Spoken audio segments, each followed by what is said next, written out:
And our mandate is to discuss and make recommendations to the board on aspects of teaching, learning, and educational equity. We strive to have all students receive what they need to develop their full academic and social potential and to thrive every day. At this point, I want to give thanks and acknowledge that the lands that we work on are the shared traditional territory of the Qualicum and Snanawas First Nations, and we thank them for their sharing of this land. There is an item that we have been talking about over and over again, but unfortunately we have neglected to put it into the agenda of this meeting. So under shared learning, can we talk about the schedule of topics? And I want to acknowledge and with great gratitude the work of Associate Superintendent Wilson and Director of Instruction Rudy Terpstra and Karen Hurt. We have had a bit of a rough patch, and added to that was the fact that school started early, with getting the education committee up and going. And my thanks, Karen put together a new schedule for us this morning, which Rudy will present to us, and I think it provides enough flexibility that we can move forward with it. So having said that, I am going to look over to Rudy. I don't know, are we ready for the Roots to Shoots Milner Gardens presentation? No, that's going to be scheduled last for 12:45 Okay. because that's when their lunch is. Yes. Okay. So time to be determined. We might be going back to 2:30. I don't know. Perhaps we need to look at that as well under information and just sort of see if we can figure out where we're going. Either that or you know, the board may leave it to Rudy and I to figure out when it would be a good time to meet. Anyway, I'm going to move right along, and I'm going to bring on, if I can, our Superintendent Peter Jory to talk about VESL. Yeah, right. I'll skip ahead and I guess my question to the board at this time is, how much time would you like me to take roughly on this in this meeting? Usually the presentations are 15 minutes, Dr. Jory, so it's quite an intense presentation. And we hope that a summary could be provided at the board meeting, and then we can talk about other stuff, and hopefully this is being recorded, so we're all good. Yeah. Okay. I will buzz along and spend about 2 to 3 minutes per topic, and then of course, as always, the board can ask questions as they see fit. All right. So I'll share my screen, and you should see now the cover page. Is that what you see? Okay, good. All right. Well, here we go. We're going into high gear. We're going to skip through the infographics and explanations that are in the document. And we're going to land here quickly on grade 4 FSA. And just for everybody who's watching, I know you mostly understand this now, but for anyone who's watching the recording, a simple key. We're going in year order here from right to left. So 2021 is the orange, and then it moves through the years over to, I'll call that red for 24, 25. And it's broken out from left to right, all resident students in the left grouping, then Indigenous resident students in the next grouping, Indigenous students on reserve, and you're going to see these are mostly masked in this document. And then Indigenous resident students off reserve, again, mostly masked. Children and youth in care, resident students, that'll all be masked in this document. Resident students with designations are students with unique needs, and some of that'll be masked and some of that'll not. So those are the groupings, and that that pattern holds up across the document. The other thing to know is that our numbers are actually the bar charts with the labels at the top. The provincial results in each of those categories, that's the little gold box, the little square there. And so essentially, as we go left to right and group to group, we have 5 years ago, how we compare to the provincial average, in this particular case, slightly below. And then that provincial average drops off in each of those categories. As you can see, there's a decline. Now, that's a concern that the province has, obviously, and that's led to politicians calling attention to this, putting some funding against this, and having us all across the province pursue some literacy initiatives this year, which you'll hear a little bit about today and of course throughout the course of the year. So that's the key. That took some time. Up the top box, you see participation. And from left to right, 5 years ago, our participation was only 52% in this. And then it goes up and up and up till it was 97 in the 24-25 year. And I will mention that because, of course, having more students write these assessments gives us a better idea for more students. I mean, now we have an idea how 97% of our students are doing, which is very helpful for us in our planning. But it also gives us better data to work with as an organization in that it's more reliable. And if we go back 5 years when our participation is quite low, you can see that over on the left-hand column, our all resident students had a higher bar chart there. They were more successful. And what I would say, and what I said at the time, is that a number of students who were struggling or reluctant in their learning did not write the FSA that particular year. They excluded themselves or were excluded, and therefore our numbers were artificially high that year. And then they go down a little bit, and for us, and then kind of tapering a little bit. But like what I'd like to say is, I think our results are more reliable. And what's happened is we've kind of held our own versus the province all across the board. And if you're looking at our Indigenous students, we're actually being far more successful. That's grade 4 literacy. That's the FSA, and we write that every year in the fall. On to grade 7 FSA, literacy again. You're going to see similar trend lines. The participation at the top, you're going to see similar numbers, down around 52 5 years ago, up and up and up and up to 94%. So once again, that data is more reliable. You look at our categories here, there's a little more data available. Province is tapering down in each of those categories. We're staying fairly flat. And in the most recent 2 years, you can see our all resident students above the provincial averages in all resident, and well above in Indigenous. If you go all the way over to the right-hand side, we're above in students with designations. Once again, bulk of these other priority populations masked because of low numbers. On to the grade 10 graduation assessment for literacy. Other than the first year where our participation is an optional year, our participation rates have been higher.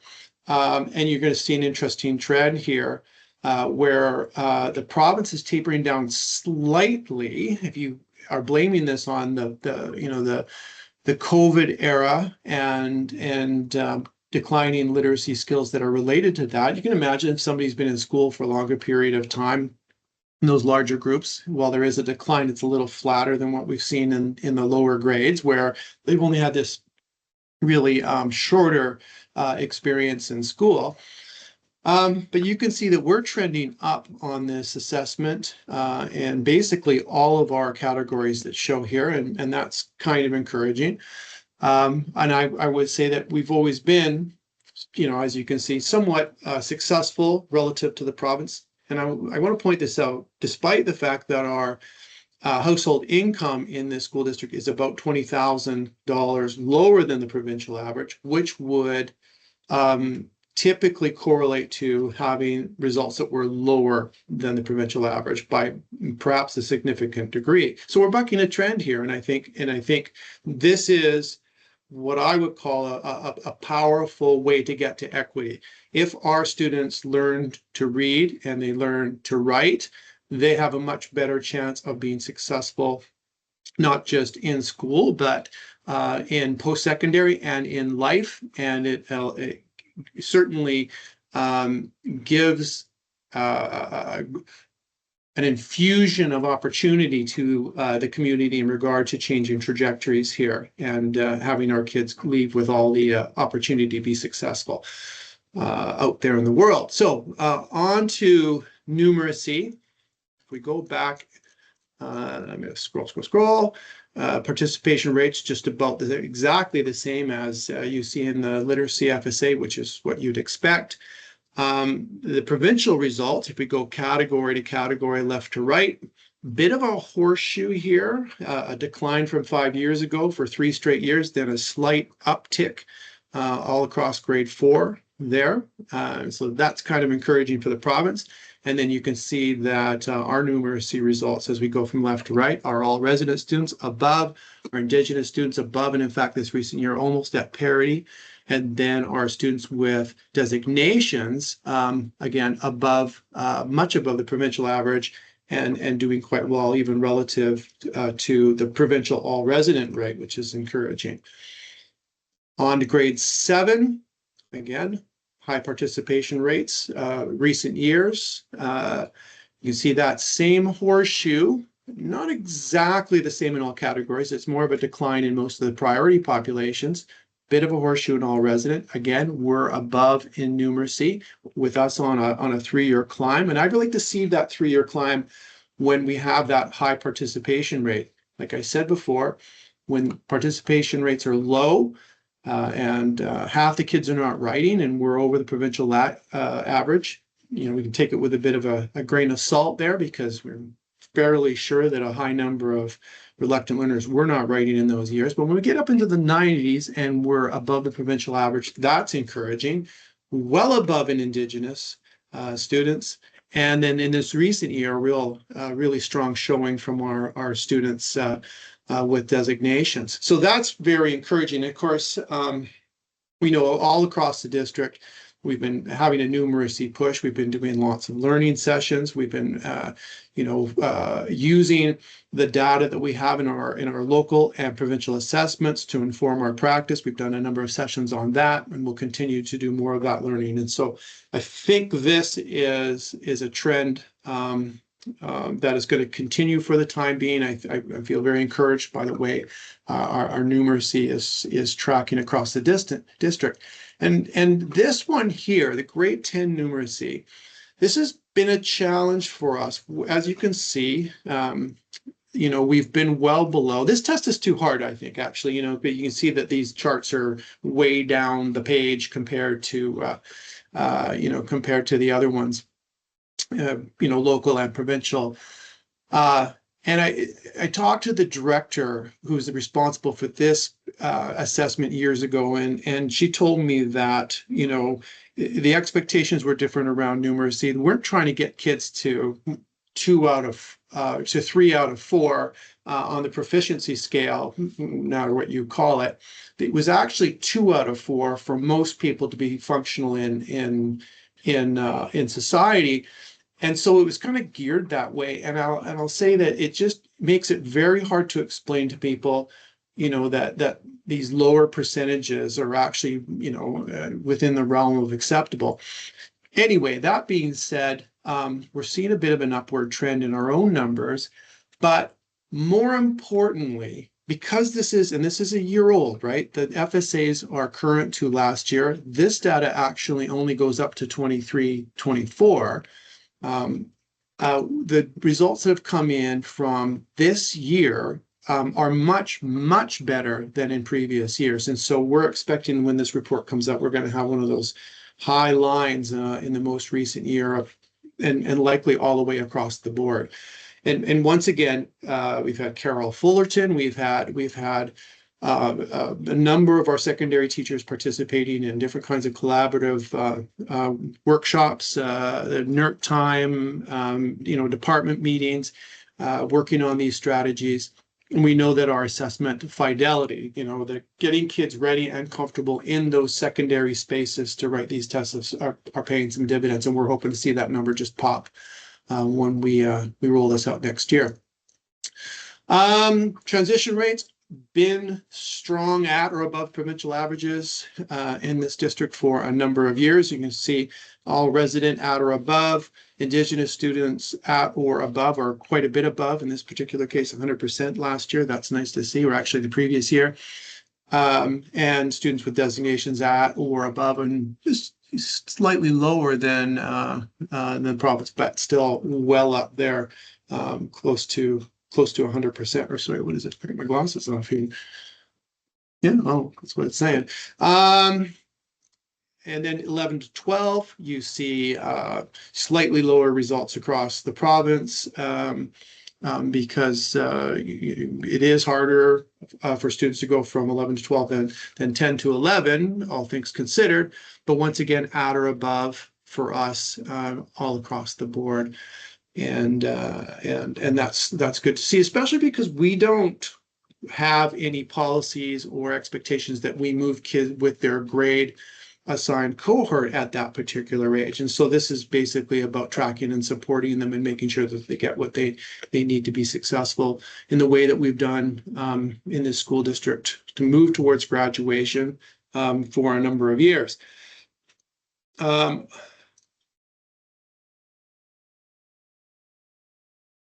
Okay, and then we get into human and social development. These are your student learning surveys. And in this particular depiction, they're lumped together for 7 and 10. And this is a place where we do have some challenges or concerns. You can see from left to right, all residents were a little bit below in feeling welcome. Indigenous students, kind of a mixed bag there, right around the provincial average last year, or the last time it was done, 23-24. And students with designations typically in our district have been below. That's a bit concerning.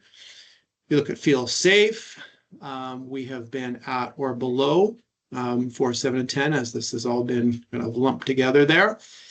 Sense of belonging, it's a different set of questions in the survey, and this mirrors some of the previous information. At or below for all resident, at or above for Indigenous, and then students with designations typically below until this recent cohort where we see a bit of a bump up.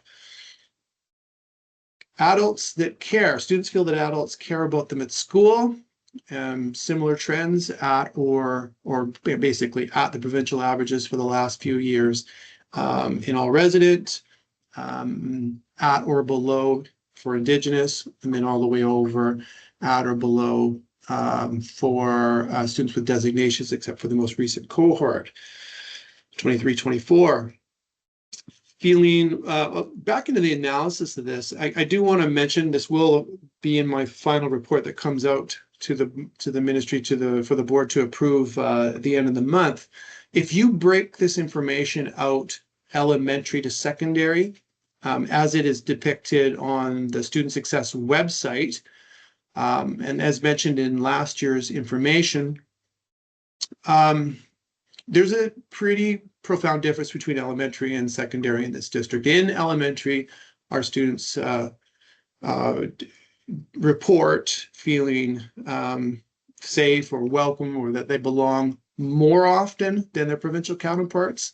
And conversely, at secondary, they feel welcome, belonging, safe less often than the provincial counterparts. It's quite clear. Now, I also want to mention this data is not like the FSA, it's a year old. And so any of the work that's gone on in our secondary schools over the course of last year, and there was a lot of work going on around the district, it's not depicted in this particular document. And I'm hopeful, although I haven't seen any kind of, I haven't got a heads up in advance, I'm hopeful that we're going to see some bump up here in those responses. On to our graduation data, typically what we've reported out on in the past, and certainly what you see still on the public-facing Student Success website is 6 years. This is 5, okay? And so instead of being in the 90s, it's up in the high 80s. And once again, you see a trend line here where the province is kind of flattish, and we are trending up in all resident students. trending up in Indigenous students, and that's quite strong. We're well above the provincial averages there.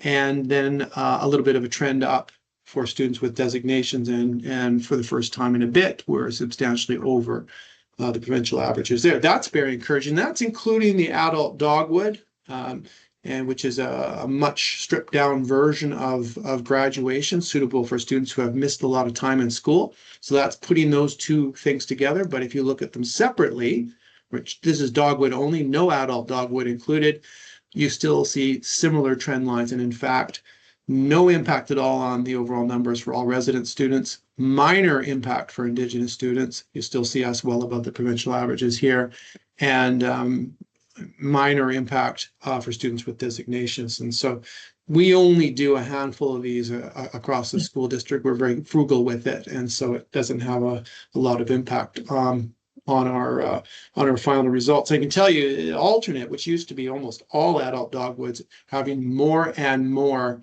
full dogwood completion at that site, and that's something that we should be very pleased about. Through the document. Time to summarize, Dr. Jory. Getting to the end. Yeah. Getting to the end here. The last chart, folks. This is an area that's not really represented in our strategic plan very much. Transition to post-secondary. We are a community, as I mentioned, that is below the household income average. We don't have access to college or university right here in town, so you could suspect that we would be lower, but it might be something that we would consider in the future to address. As you can see, we're below, close, but below for a 1-year transition to university here, or post-secondary, and then 3 years we're below. So that's something, that we need to report out on, and perhaps someday down the road we'll need to turn our attention to. Okay, is that 15 minutes? A little longer, but that's okay. Thanks very much, Dr. Jory. So I know that trustees received an earlier edition of this, and I know I went through it. I also came in and spoke to you about it. Yep. So we've had an opportunity to look at this, but also for the people who are going to watch this recording, all of the discussion is really, really important in this document. So thank you for doing the overview, Dr. Jory, and we will need to decide to bring this to the board meeting, and I will open it to Trustee Austin. Thanks for that, Peter. I'm just wondering, where in the FESL report is there a place to allow for triangulation of data? It's very FSA heavy in terms of the data, and yet all the time we hear FSA is just, one source of data. There's all sorts of other data that we as a district collect, and individual classrooms and teachers collect. Is there an opportunity to reflect some of those other observations and data within the document? So what I'll say is the FESL report is a response to legislation, and the legislation demands that we report out on these components, right? And rather than let us just go ahead and do that in our own way, as was the case for a few years, the province said, no, we need to give people a template because they're all over the place, and we want them to really hone in on these things and answer these questions on these charts. So that's why you're getting something that's very, very focused on the FSA, the grad assessment, the transition rates, etc. What I'll say is, as far as our own practice goes, we think it's very important to have all these other sources of information. We want the FSA really, in a perfect world, to be a triangulation tool that we use our classroom assessments and our district assessments as their primary sources of formative information, and that the FSA kind of tells us whether we're using that accurately or not. We can certainly provide information, and it says how we're doing in those other things, and we're happy to do that monthly if you like. And certainly Mr. Terpstra can be a strong contributor there, but that's not what FESL is, right? And the challenge with FESL, I mean, this is the short version, by the way, what I scrolled through, it's 40 pages. The short version is 40 pages. When we do the full version, which we will do every third year, we're going to have all the tie-ins to our strategic plan, and we've got to really, establish that these items are connected, and we've done all this work to make sure that we've checked in with our stakeholders and such. And it has to serve that purpose. It can serve as many purposes as we like, but that tends to bulk it up and make it almost, I think, a little bit hard for everybody to digest. So I'll leave it to you to ponder what you want from us, and if you want any other further reporting, we're just more than happy to talk about that stuff and share it with you. Okay. I'm looking at Trustee Austin to see if she's got another question. And Go she ahead. does. And I do, surprise. I'm just wondering, when you were speaking about the grade 10 numeracy FSA results, and you explained why the numbers were apparently low and that sort of thing. I mean, my ears perked up when you said maybe the test was too hard. I'm just wondering, do we ever look at what other jurisdictions are doing? Like, where is the grade 10 numeracy, and not across Canada, but elsewhere around the world as well? Well, those comparators. There are other tests that we do from time to time, and I would say that the PISA is the one that's most well known, and they won't have every kid write PISA. They just take samples, and so they'll request certain districts to pick certain schools to write that, and they do it every, I think is it 3 or 4 years, and then they throw all that into the big giant hopper, and they do the report which tells everybody how everybody's doing, more or less. Historically speaking, BC has been quite strong. We've often been in the top 5 or 7 countries in regard to our numeracy and our literacy, sometimes as high as 3 or 4. We see that we have slid a couple spots in the last couple reports relative to the peak years, but I think that could be attributed to the fact that there was a few countries out there that took a look at this information and really got their acts together and really started focusing on literacy and numeracy and science, which is also part of it as well. So there's, and if you're asking the question is, what is the practice around the world? I mean, I could spend an hour talking about that when I had to read entire books from my degree that are on that not exact at this topic. Meeting, no. We're not going to do that at this meeting. I don't think that's a today question. Yeah. Well, I think to your point, Trustee Austin, in terms of some of the analysis that Dr. Jory has done in the document speaks a little bit more to the qualitative information. But to your point around triangulating the data, I think that's something that we as a board probably need to know a little bit more about. And it might come out through our education committee discussions here. That's what I'm hoping anyway. So we'll keep an eye on that. Anything else for Dr. Jory or on FESL? Okay, well, we have a small group, so who knows? Anyway, when we get to items to recommend for approval to the board meeting, I'll add FESL on that. And we'll move along to the Director of Instruction, the Associate Superintendent, and their educational updates. So who is going first?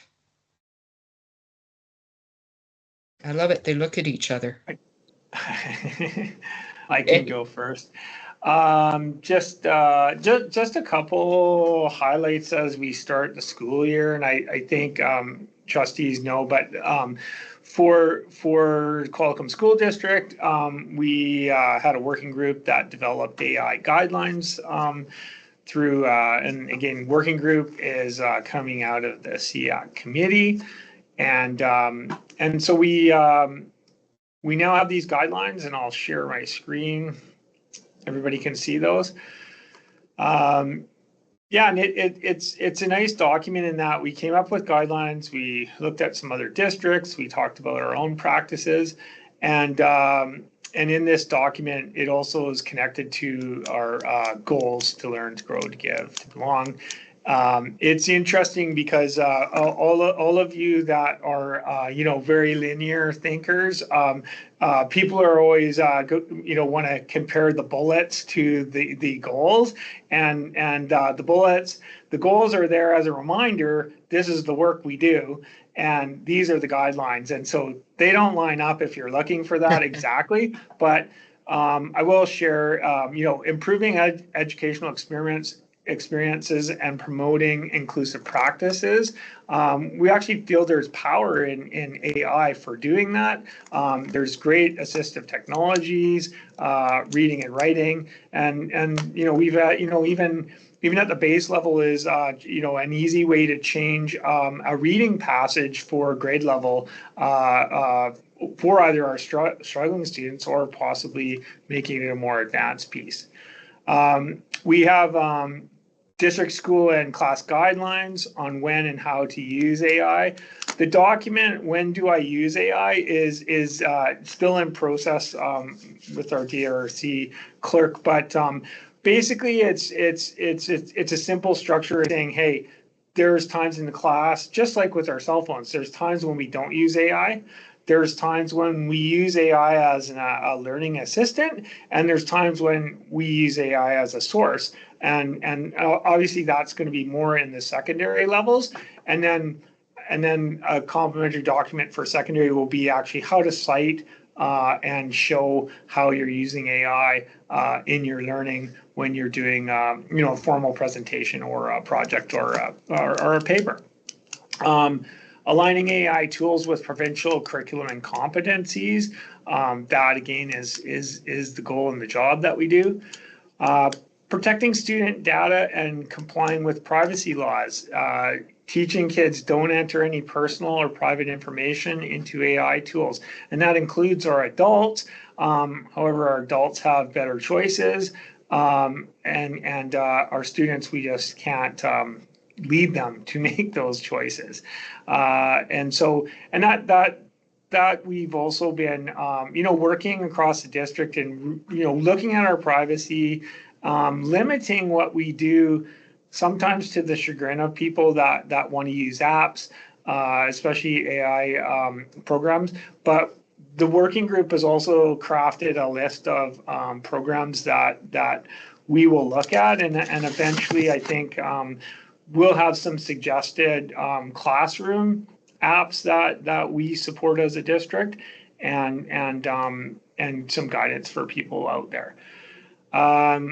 Ensuring transparency, again, just about saying, hey, I am using this, and it is bringing up an ethical question too, because we are all using AI in our work, and for example, emails, other forms of communication, and there's a line to when you're writing an email that was assisted by a Copilot versus writing a report or submitting an assignment, right? And so navigating the ethics around that, we're definitely going to have.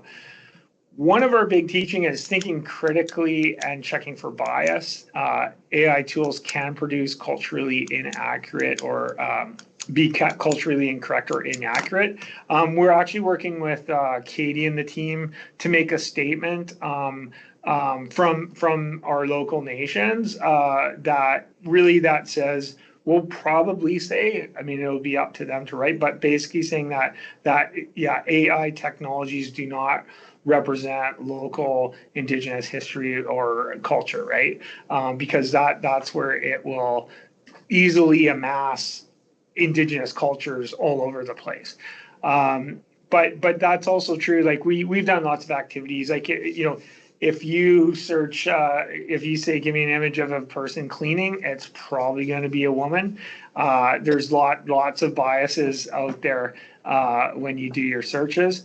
And then checking that AI tools comply with regulations and respect intellectual property. So that is the guidelines, and I'll stop sharing. I threw my hand up because Yeah. I think that I'm hoping that you will take this to the DPAC meeting because I think parents are going to be really, really interested in this. And I did want to speak about the working group a little bit.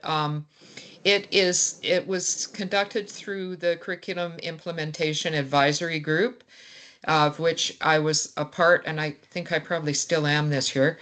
And I was really impressed by the amount of work that went in and some of the expertise. I know that some of the people there are people who are actually doing their post-secondary work on AI and the implications around AI. I think, as an ex-social studies teacher, I'd love to get into all of the biases and get kids looking critically at this. So thank you very much for that part of your presentation. And I see Trustee Austin has her hand up. So over to you. Trustee Austin. Thanks. Thanks, Rudy. Yeah, just a comment that, we often talk about that these things are living documents or organic documents. And this one, I think, of almost all our documents will see probably the most change as our society, understands more and more about the effects of AI. I'm also just going to throw it out there to our partner groups and to our senior staff. This might be something that would be really interesting to do a co-hosting event around pros and cons, and have a couple of speakers in on AI. Maybe have a speaker that sees some real extreme benefits of AI, and maybe have a speaker that has some more cautions around it. It may be something that we could work with our partner groups and create that kind of evening or something. Anyway, thank you. That would be a very interesting idea. We'll see where it goes from here, Trustee Austin. Thank you for that. Yeah, and I'll add that this is kind of a work in progress still, Mr. Terpstra. So I don't think we're taking it forward anywhere. There's still some work that needs to be done on it, right? No, it was so it was recommended by CEAC last year. I think it's because it's not a policy, it's a document. We shared it last year and it is officially in place. But yeah. There may be policy implications, but we'll leave that for a while. Trustee Flynn. That's what I was exactly going to say. One should start to mull over if you think there should be policy, because I can tell you the ones down at Sooke and Saanich are in the neighborhood of 20-something pages. And I don't think that serves the purpose well of A, policy, or B, the amount of information they're trying to cram in under the one heading. Because some of them actually have, the ones I've seen at least, have folded cybersecurity and everything into big lump. Oh, wow. Stuff. So that starts to muddy things around. So I think we need a bigger discussion on just AI and what it would look like versus all those other things. Yeah, I think the policy committee to go there. Yeah, I think in policy committee we'll definitely at least add a reference in that policy to AI. Hey, Trustee Austin. Thanks. This is actually a question to Matt. Matt, I'm just wondering, has there been professional development in our district with the teachers around talking about AI to students, and if so, what that involves, and if not, should it be something we think about or something we can provide for, or help again work with Matt and help provide for the teachers? I know that it's been topics with the Pro-D committee, and we have a new Pro-D chair, so I'm not sure where that's going to go for this coming year. I know that teachers are using it. I think they've been probably the ones that are going to spend their time self-directed, doing those things, but as an en masse, no, there's been no sort of discussions or in service or anything like that regarding AI and best practices for AI. I believe that's why this document is being put forward. I know its discussions are just beginning at the SEAC level. And so if that's something that can come out of SEAC, that would probably be the best spot. But as any form of formal direction for AI, I think there's nothing in the works at the moment, specifically that I can speak to. SEAC is the curriculum implementation advisory group that I was talking about earlier. So we're still working on this. It's going to be a bit, but this guideline I think is really good. Anything else in terms of your perspective, Mr. Terpstra, and then we'll turn it over to Ms. Wilson. Yeah, I won't go in detail on this, but I'm just, we've updated the assessment and communicating student learning guide for the year. And I just wanted to point out some updates that are in it. Of course, our calendar is updated, and we're going to talk about literacy learning plan. I'm sure Ms. Wilson will be talking about that, and also we've already talked about numeracy provincial assessments and some district assessments, but this is basically the guides and the dates around that. We'll be going to administrators actually this afternoon more fulsomely on that, and then that will come back into schools and classrooms. The other piece, and again, we one of the great things about SEAC is we do get to talk about this as one of the other standing items, and we have a working group on this. But you know, I'm pointing out this piece is so the first section is we outline what needs to be on learning updates and summaries of learning as we go through the year, the dates when they are all out.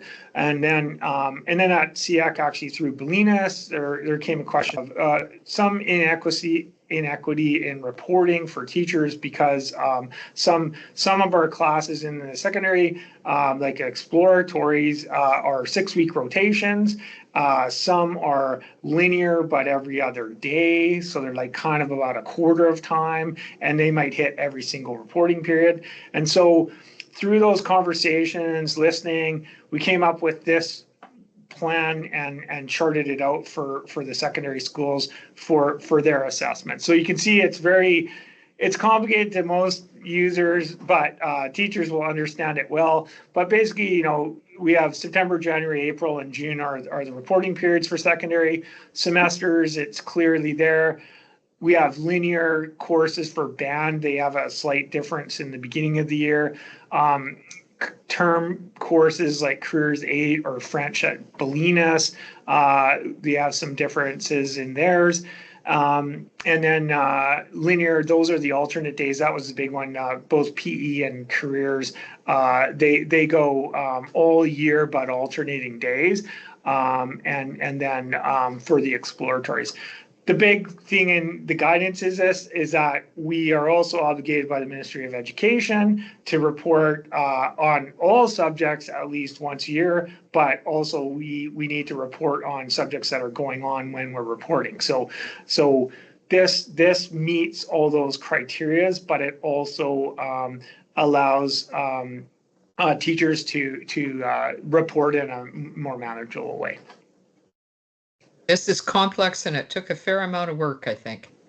Yeah, and then this is our communicating. These are our sets for the assessment, and there's just some resources here, some samples of how to do descriptive feedback for all. So yeah, and I'll share more on numeracy, learning rounds, and literacy plan. I'm sure Ms. Wilson will talk a little bit about that. But just as they go related to assessments going on, and particularly in the fall. But one last exciting thing is that you know, we're doing learning rounds in every single elementary school with all primary teachers and all intermediates throughout the year. So everybody's going to gather together. we did this with Arrington last year, and so now we're pairing 2 schools. So on October 1st, it's Nanoose and Springwood. So all the primary teachers from those 2 schools will do a learning round at Nanoose School. So it's a shared learning and planning of a lesson, and based on triangulation, Julie will be they'll be actually using their fall assessment data to plan that lesson. Everybody observes the lesson with Carol and the teacher, and then there's a debrief. And what we found at Arrington was when all the primary teachers from a school are able to talk, it brings a common theme, and then they can plan common actions that they're going to address in their schools. So every single school will get that this year, and then 1 session with our secondary teachers again. And I'll pass it over to Ms. Cool. Wilson. Well, Yeah. I'm hoping that maybe, Mr. Terpstra, we can make sure that those learning rounds or a summary of those learning rounds comes back to Ed Committee, because I think that's really neat stuff. And I see President Matt has his hand up. Thank you, Elaine. Just a question for Rudy through you. Is there a schedule of these learning rounds? I got a lot of schedules that come past me. Is there a place I can find the dates for all these with all the schools and who's doing what? Yeah, I can share those with you. I'm sharing them with admin today, so they'll be connecting with their teachers literally after today. But and then there will be posters going out for teachers to sign up, mostly to pick their lunches for the day. Is that something we could add to our liaison meeting tomorrow? So maybe we could just get whatever the structure is that Sure. you've got organized, so Yeah. we can have a look at it, and then we can help support teachers with their questions that they may come with. Sure. Great, thanks. I think trustees would be interested in that too, because it might be something to bring us to our liaison schools. Never know. Okay, over to Associate Superintendent Wilson. How are things from your side? I mentioned to someone today that we are only 6 days in, it's not that it's the end of September yet, although it might feel like it after 1 week. Schools are really excited. Our kindergarten students will be in their classes starting tomorrow. They've had a gradual start. That is a challenge for some of our families. I've already had some feedback from some parents that finding daycare is really challenging in our district. So having them come for partial days that stretches out for a 2-week period has been challenging for some of our families, and families can't afford necessarily to take time off work. So it is something that we'll be working on and working with, but our kiddos are here and excited and in classrooms. One of the things that our schools are working with parents on is understanding what a combined classroom means. And when we have combined classrooms, often our teachers keep kiddos for an extra year, and we call it looping. And it's not that a child is more advanced or needs extra support if they're in the higher grade of the 2 grades or in the lower grade of the 2 grades. Our schools work really hard to make sure there's leaders and people that need, and kiddos that need support in both of the grades that are combined into a classroom. And teachers work to support learners, and it doesn't matter whether you've got a straight grade or a combined grade, there's a variety of learners in that classroom environment anyway. So our schools are doing a really good job of helping parents understand that. There are some requests for moving classrooms, and we have conversations with parents as they go along and why and what the rationale around that is. But often children are well adjusted at this point and get used to whom their teacher is, and they're making new friends and all that great stuff.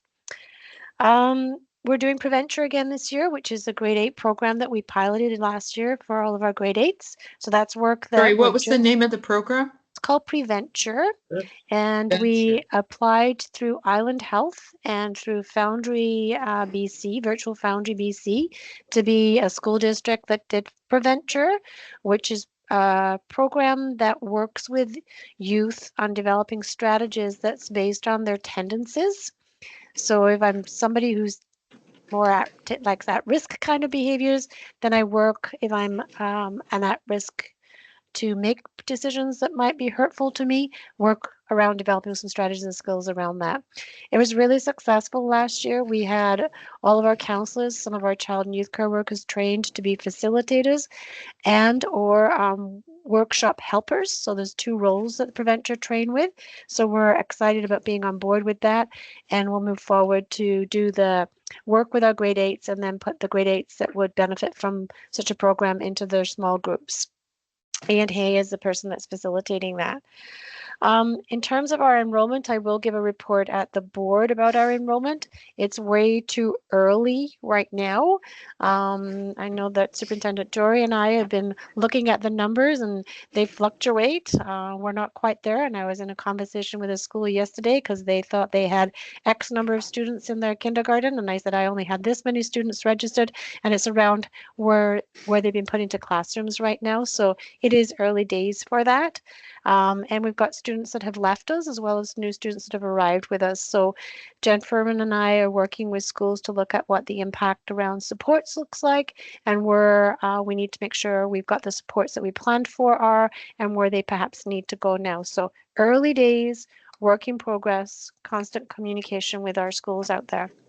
I do want to share with the Education Committee that we did put in an extra classroom to Arrowview Elementary School the last week of August. The enrollment was demonstrating that we needed to put in a classroom, and this is not new information.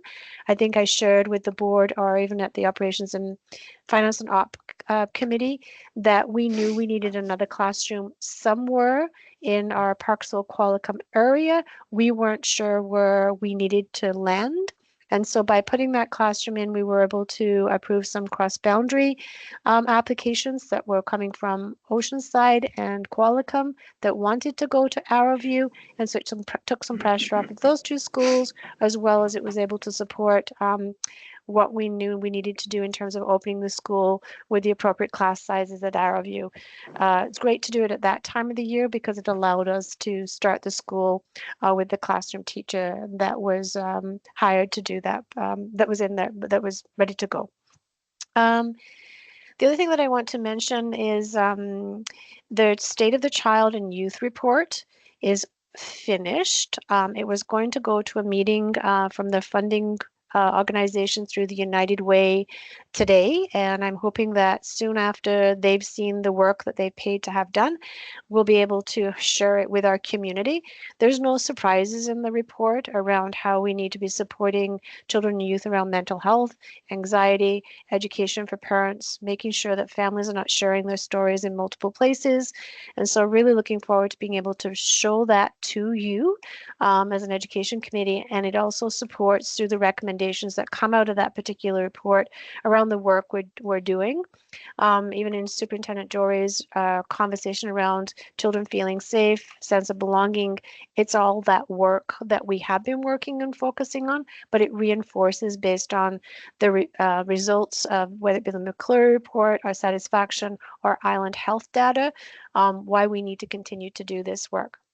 So stay tuned. Associate Superintendent Wilson, can we write you down for the October meeting for a 15-minute presentation on that?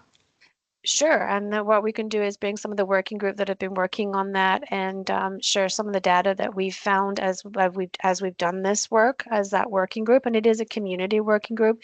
It's not just school district. It is Island Health, RCMP, Child and Youth Mental Health Services. It's a community group that's come together through Oceanside Health and Wellness Group, the OWN group. Yes, let me know. Yeah, the OWN group. Let me know how many minutes you need because we can extend. I think this is an important report. Thanks. No worries. In saying that, I have shared with the trustees that Island Health removed the team leads for all of the ICY programs on Vancouver Island. It is Island Health only who has made this decision. It is not a Ministry of Health decision. It was an Island Health decision. And so the program lead was laid off from the Integrated Child and Youth teams. That's been devastating across the island. And I know that there's work work being done with all of the layers of ministry, from Ministry of Children and Family to Ministry of Education and Childcare, around the impact that that's had on communities, and that is there to support children with and families that have mental health concerns. So it's quite concerning. So we are working on that. The literacy group that Director of Instruction Rudy mentioned, we're in progress. We are meeting with our principals and vice principals at the elementary level today to talk about where we want to go with the plan. We had a meeting the last week in August with just our principals and vice principals, and we hope to convene the working group and then also connect with SEAC around what the professional learning looks like. We have some tentative plans based on some feedback, but again, I prefer to wait till we've shared that with our principal and vice principals before we come back to the education committee via SEAC around what that looks like.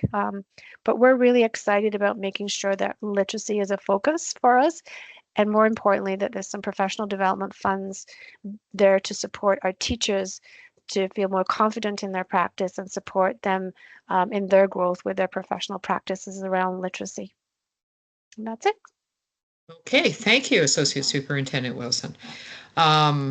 I think there's some exciting stuff going on. I just wanted to say that in the chat, Mr. Terpstra has put in the, I assume, tentative dates for those learning rounds. So that's important to note. Those are set dates, yeah. Oh, they're set dates, hey? Okay, Yeah. great. And over to Trustee Flynn. Thanks. Jillian, the literacy working group, is this based on the new mandate from the ministry called literacy screening, and that's all K children mandatory screening for this year, and then grades 1, 2, 3 will come next year? This is part of that requirement by the ministry? Yes, So- it is part of that. Yes. Yeah, okay. Yeah. And probably once we get going, that'll be another thing that we'll want to talk about. The education committee meetings are going to be neat this year. So we'll just keep on working. Okay, we're going to go on to taking a look at the schedule. And Mr. Terpstra is going to present that. And then I'm going to have some comments about the rationale for having this kind of schedule. But I'll let him go ahead. Yeah, and I'm going to, Karen added to your agenda just a partial schedule. I'm going to screen share because as we're talking and working, I've added more potential topics for our discussions, but I will just share the screen and we'll go through. There, I think you can see that. So what we've divided into is programs and initiatives column, and then school presentations. And as you're going to see, Arrowview Elementary, we've talked a little bit. What I wanted to do is I'm going to put a tentative schedule for elementary versus secondary, and also our alternate school, so that they can more voluntold when it's timely and they want to present versus them making up things because they're on the schedule. Now that's going to be a little bit more work for Elaine, and I will do some hustling out there, but I think we can pull it off. At the levels meeting today, I'll be looking for a school to volunteer for the October meeting. Secondaries, they have lots of things going on. They have their student voice groups. It won't be tough to get them there too. So that's sort of the school presentation piece. And again, these initiatives are not, this is just what I filled in there. We've had our FESL. Peter actually talked about us doing a little bit of a deep dive so everybody understands, back to Julie's question, our district assessments and how we're triangulating that, how we're using that to develop and do learning throughout the district, and some of our key initiatives that are coming out, and sort of give people a chance to ask about them and talk about the details of them. Because there's really some super exciting things coming down through the district this year. Indigenous education, we're going to advocate that's a placeholder every year. And I know Indigenous ed is also, you've probably heard a little bit about this timeline project with all videos of elders and storytelling. That's going to be revealed at the district day. And then eventually it'll be a resource available to all. So Katie's going to be really excited about that. Hoping in November she'll be able to share that with this committee. K-12 Literacy Supports Initiative from the Ministry of Education.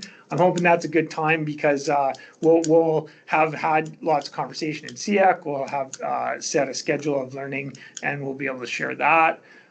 Inclusive learning support, we probably want to have that on a fairly regular agenda annually. We have our tech education group and committee and learning we could put on there, focused obviously on AI. District programs, instead of rotating, giving them each a month, we'll maybe rotate them through that spot, and then education. So I thought this is sort of a list of groups we could bring in. We have immersion, careers we've seen last year. District programs, we have a hockey program and outdoor programs. Early learning, of course, Feeding Futures, numeracy literacy initiatives on their own, brain and belonging, social justice, international environment. So I turn that over to open discussion. Is there anything we should add to the list? And again, we're I guess probably Trustee Young and I are asking for a little bit of flexibility in where we schedule people on this list. Yes, that's basically the motivation for trying to pull a list together. There's a lot of stuff, and I wanted to focus a bit on the social justice environment because I don't want us to lose that. Originally we had 2 task forces and committees that worked on those things, and I think they're important. So kind of this mishmash of things, but trying to also rationalize so that people know what's coming up next. So I have Trustee Flynn, then Trustee Austin, and then our MATA partner, Matt. So go ahead, folks. I was just wondering, and Peter possibly can help out with this, where the communications committee reports and the committee working group on communications can fit in. I would think it's to Ed committee, unless of course there's a budget implication for finance and ops, but in the timeline of how it's going to proceed, would there be an interim report and a final report that should come here? Go ahead, Dr. Jory, are you still on? Yeah, There you are. still here. Yeah, I always felt that, that was more of a fins and ops conversation. Okay. Has to do with the organization structure, function, for as much as anything else. Although we do like to communicate our learning when we can. Okay. Yeah. The other I'll wait part and of see. this is at the board meetings, the public board meetings, we're also going to have presentations too. So trying to figure it all out. Back to you, Trustee Flynn. Nope, it's Further? good enough. Just wait to hear Okay. about it. Yep. Yeah. Over to Julie. Trustee Austin. Thanks, and I appreciate how challenging it is to try, because there is so much information, how you organize it, wanting people to come and present when they actually have a passion or an interest in it, and not have it as an exercise in doing it because you were told to. So I appreciate all the challenges with this. So as Rudy, I think when you were going through that list, I heard you say that inclusive learning may become almost like a standing item. And I know Elaine has talked about this. I've talked about this, sort of jumping off from the BCSTA report back in May on inclusive learning for students with diverse abilities. And that I really, really feel needs to be a discussion. It needs to be held here at the EdCate table. Perhaps it'll filter out into other places. But I think February is going a little too late to even, sort of have learning support, inclusive education. So I'd really like to see us where we're going to address that topic and use the BCSTA report, the BC School Trustees Association report on it. So hopefully we can get that in, and I don't see it as a single one-off. I do think it's one of those things that'll be like almost like a standing item. The other thing was, I was glad to see that you have the district programs on there, because I was thinking about those. And I'm wondering if when we do that, if we can hearken back to some of the other BA courses that the board approved, because they would have come and been presented at committee and then gone on to the board. I can't, there's just a couple of them that come to mind, and I'd like to know how they went. Their courses like the Art of Gender, that came quite a few years ago, and I'd just like to sort of know, well, whatever happened to those? Are they still going, or have they been morphed into something else, or anyway, so that would be nice if we could include that in that particular topic. Thank you. Great ideas, Trustee Austin, and I'm just looking at, the learning support thing, and it's difficult because it has to be at a time of the year when the learning supports are more or less constant too. So we'll look at that. The other thing is that we're going to be flexible with this. So I'll try and keep to time, but we're going to be flexible around this stuff. So lots of movement. President Matt. Hi, Elaine. Thank you. These are great initiatives, and I guess my concern will be any workload and the workload of teachers to prep for some of these items is of concern. I'm not sure what the work commitment is or the expectation from Mr. Terpstra regarding these pieces. Is it primarily for PVP to put together, or is this something that a teacher will be asked to put together a presentation for this committee? And just knowing that that takes time to put those things into place, and it takes time from teachers prepping and planning for kids and students, and that is their primary role, is to ensure that they can have the best things in place for their classroom. So I guess I have a bit of concern on workload behind this. I'm not concerned. I think the initiatives and the topics are great. Just a workload issue would be a concern from my members. Any comment back, Mr. Terpstra?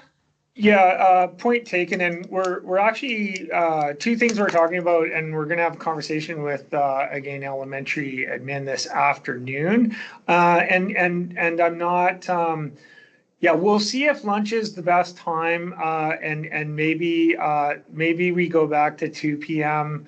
giving schools time at the end of the day to come and report if they're going to report. And it's not.